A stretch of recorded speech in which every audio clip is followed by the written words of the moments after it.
नमस्कार मित्रों, जैसे पिछली कक्षा विशेषण वीडियो 2 के अंतर्गत हमने गुणवाचक विशेषण के बारे में विस्तृत चर्चा की है। अब हम जो है विशेषण का दूसरा भेद संख्यावाचक विशेषण है, उसके बारे में हम विस्तृत चर्चा करेंगे कि संख्यावाचक विशेषण होता क्या है। तो इसी कड़ी में आगे चलते हैं।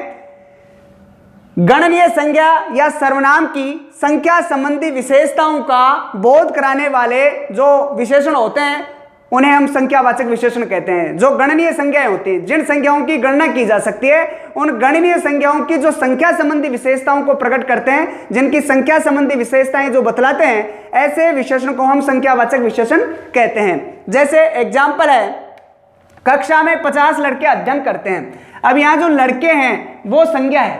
कौन सी संज्ञा है? ये जातिवाचक संज्ञा है। और इससे पूर्व आ गया 50, तो ये 50 इन लड़कियों के जो लड़के हैं उन लड़कों की संख्या का बोध करवा रहा है कि लड़के कितने हैं साहब? 50 हैं। तो ये 50 है वो संख्यावाचक विशेषण है, क्योंकि ये लड़के जो संज्ञा है उस संज्ञा की ये विशेषता बता रहा है। ऐसे ही माताजी ने 1 दर्जन केले खरीदे, तो केले जो है वो क्या है? संज्ञा है।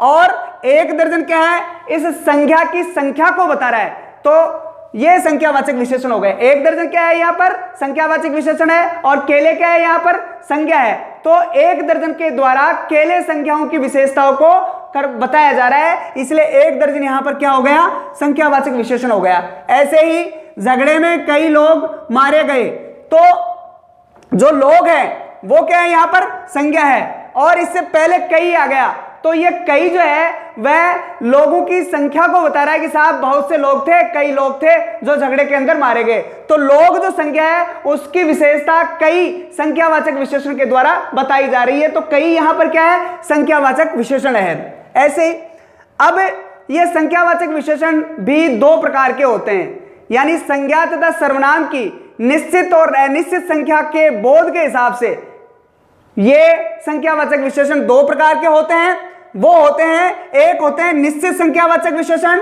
और दूसरे होते हैं अनिश्चित संख्यावाचक विशेषण।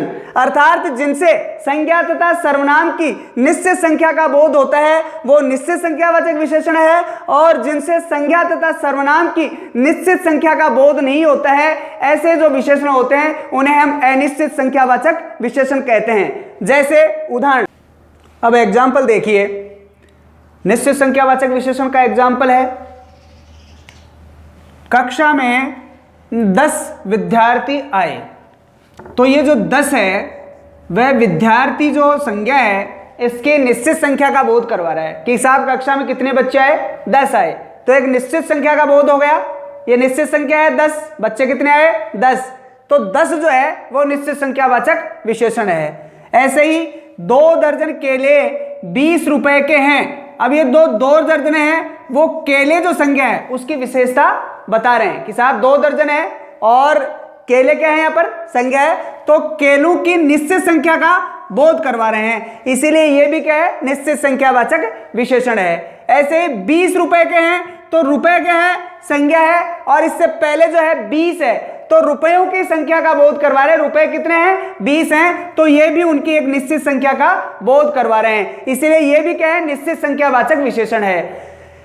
ऐसे ही आधा दरवाजा खुला हुआ है, तो दरवाजा जो है वो कितना खुला हुआ है? आधा।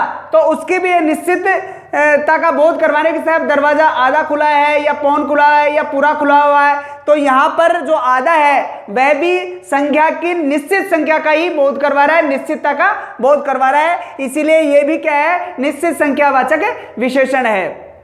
तो इन्हें उदाहरणों से स्पष्ट होता है कि निश्चित संख्यावाचक विशेषण क्या होता है? जो संज्ञा तथा सर्वनाम की निश्चित संख्या का जो बोध करवाते हैं वो निश्चित संख्यावाचक विशेषण होते हैं। इन उदाहरणों से एग्जाम्पल से हमने स्पष्ट कर दिया। अब अगला चलिए दूसरा, इसी का भेद संख्यावाचक विशेषण का जो दूसरा भेद है वो है अनिश्चित संख्यावाचक विशेषण।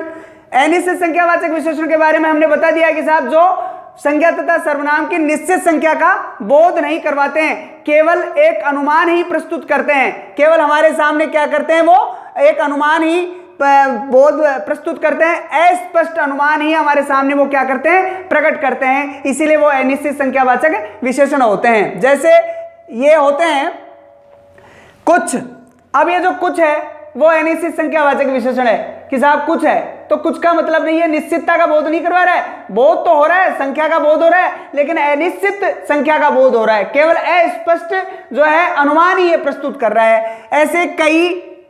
ऐसे ही थोड़े, कम, बहुत, काफी, अगणित, दसियों, हजारों, कोई सौ, 101, करीब 100 आदि, ये सारे के सारे क्या हैं? अनिश्चित संख्यावाचक विशेषण है, क्योंकि ये संख्याओं का बोध तो करवा रहे हैं लेकिन निश्चित संख्याओं का बोध नहीं करवा रहे हैं। और जो निश्चित संख्याओं का बोध नहीं करवाते हैं, अनिश्चित संख्याओं का जो बोध करवाते हैं, वो अनिश्चित संख्यावाचक विशेषण होते हैं। जैसे इसके कुछ उदाहरण हैं। कुछ लड़के मैदान में खेल रहे हैं।